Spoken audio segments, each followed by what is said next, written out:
ليأكلوا من ثمره وما عملته أيديهم أفلا يشكرون سبحان الذي خلق الأزواج كلها مما تنبت الأرض ومن أنفسهم ومما لا يعلمون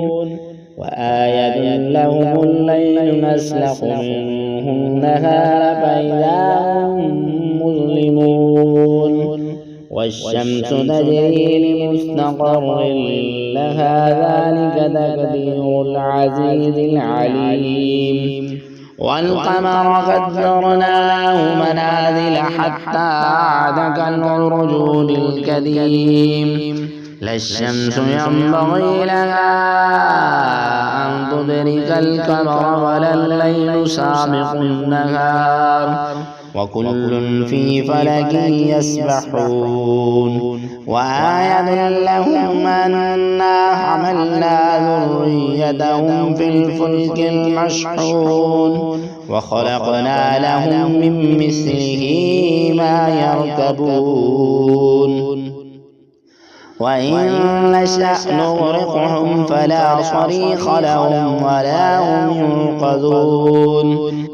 إلا رحمة منا ومتاعا إلى حين وإذا قيل لهم اتقوا ما بين أيديكم وما خلفكم لعلكم ترحمون وما تأتيهم من آية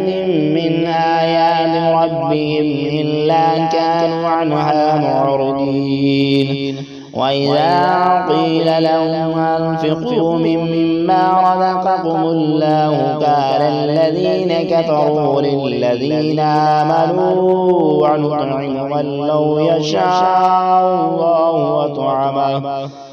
إن أنتم إلا في ضلال مبين ويقولون متى هذا الوعد إن كنتم صادقين ما ينظرون إلا صيحة واحدة تأخذهم وهم يخصمون فلا يستطيعون توصية ولا إلى أهلهم يرجعون ونفخ في الصور فإذا هم من الأجداث إلى ربهم ينسلون